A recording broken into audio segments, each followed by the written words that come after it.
Bismillahirrahmanirrahim. Alhamdulillahirabbil alamin. Wa bihi nasta'inu ala kulli umuri dunya waddin. Wa ala alihi wa ashabihi ajma'in. Amma ba'd. Alhamdulillah,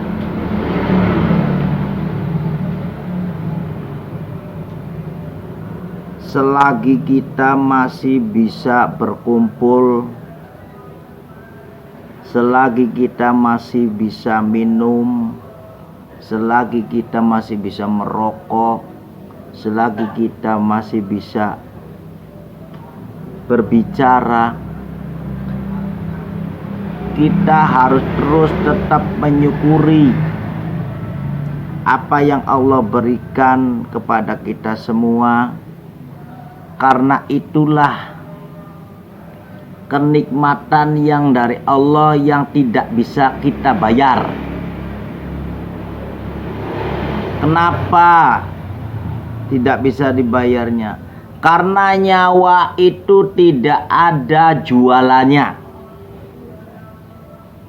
Kenapa lagi yang namanya ucapan itu tidak ada dagangannya?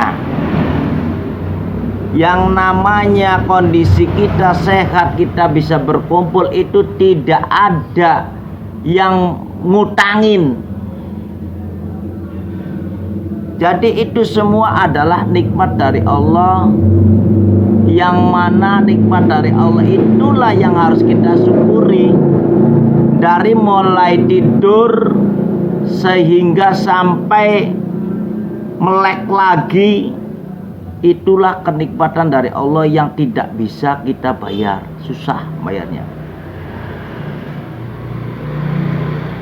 Bagaimana caranya kita bisa membayar atau kita itu lebih mendekatkan diri kepada Allah, supaya kita itu merasa bahwa kita, apa yang Allah berikan pada kita itu bermanfaat.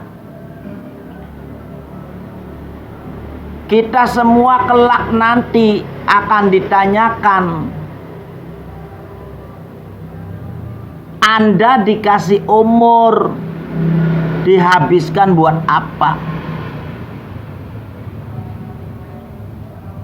Itu pasti akan ditanyakan, karena umur ente selama ente masih hidup sampai mati itu akan dipertanggungjawabkan. Apa buktinya? Apa yang Anda lakukan itu semuanya akan dipertanggungjawabkan. Anda mencuri pasti ada pertanggungjawabannya. Anda berbuat zalim pasti ada pertanggungjawabannya. Anda merasa ngaku benar, kata sendiri, itu akan dipertanggungjawabkannya. Itu nanti bagian daripada umur yang akan dipertanyakan oleh Allah. Anda dikasih harta, dibuat belanja apa? Ini orang yang hadir di sini adalah orang-orang yang membelanjakan hartanya untuk menjadi jalan Allah. Ini bagian dari hartanya ente yang didapatkan setiap hari untuk mengikuti pengajian ini. Itulah namanya harta yang Allah berikan kepada ente, dipergunakan untuk belanja. Apa? Mendapatkannya ilmu. Belanjanya apa? Beli bensin, beli rokok, ya termasuklah. Untuk menopang diri kita supaya tidak ngantuk, jadi mendengarkannya khusyuk. Bensin dari rumah ke sini ada ongkosnya, ada bensinnya kalau naik kendaraan. Karena jarak jauh pasti pakainya bensin. Kalau ada motor, mobil pun pasti bensin.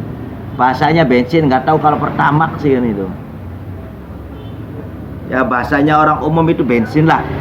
Nah, Mungkin bisa dikatakan nanti apa? Harta apa?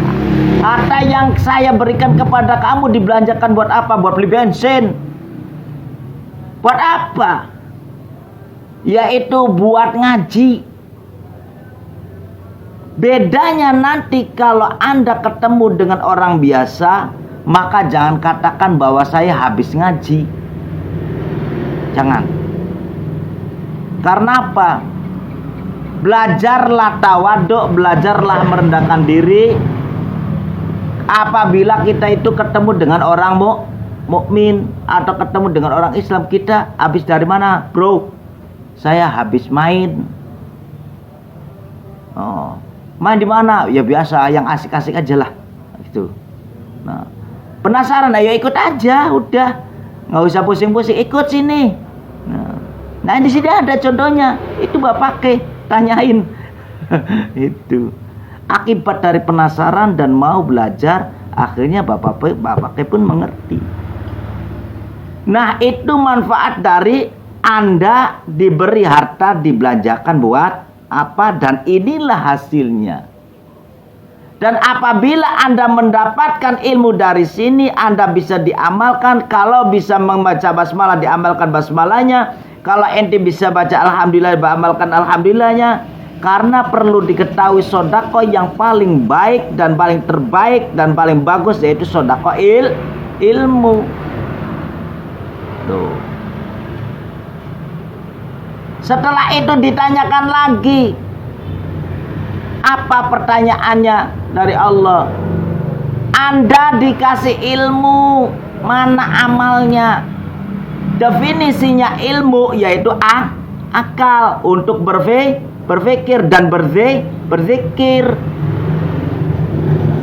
Pikirkan perjalanan hidup ente, karena ente itu hidup di dunia. Kalau hidup di dunia mestinya ente itu mikirin untuk ongkos dunia. Contohnya Anda kerja dan menghasilkan, yaitu untuk ongkos dunia.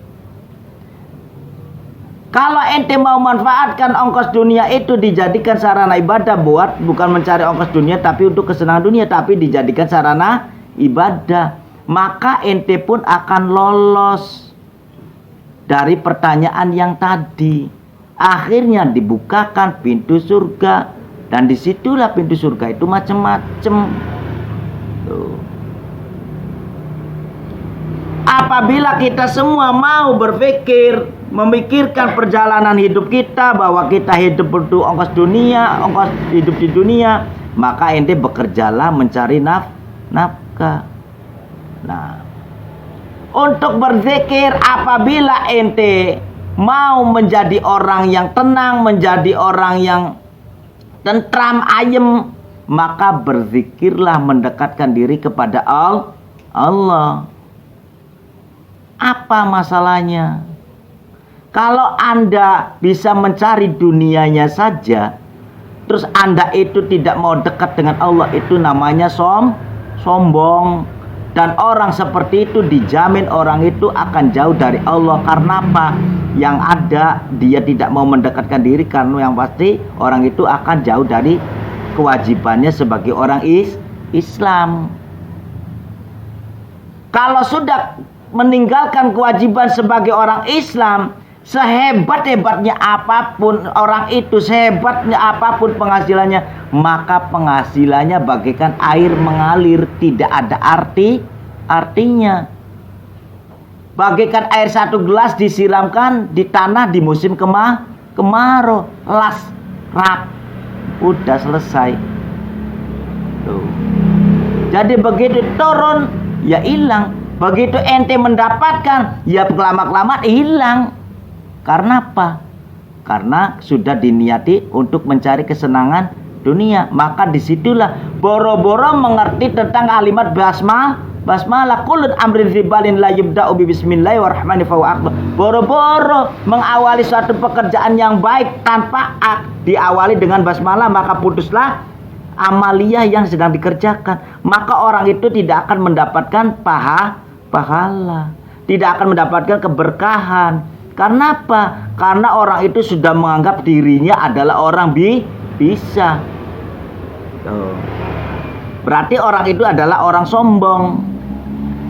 Tetapi kalau orang itu mencari dunianya dengan benar dan berpikir itu malamnya itu berzikir, mendekatkan diri dengan Allah, maka orang itu tidak jadi, bukan orang yang sombong. Karena disinilah pekerjaannya sama halnya dengan pekerjaan. Di saat siang adalah ente itu bekerja nyata untuk nyata, di saat malam yaitu Anda bekerja tidak nyata untuk nyata, yaitu ente mendekatkan diri kepada Allah dengan keyakinannya ente, dengan kekhusyuannya ente.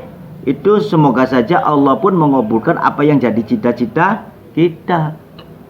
Itu kalau sudah sinkron, maka ente pun akan mendapatkan keberkahan dalam mencari keduniaan. Disitulah maknanya. Kalau kita pengen mendapatkan kesenangan dunia akhirat, maka kita harus dengan ilmu.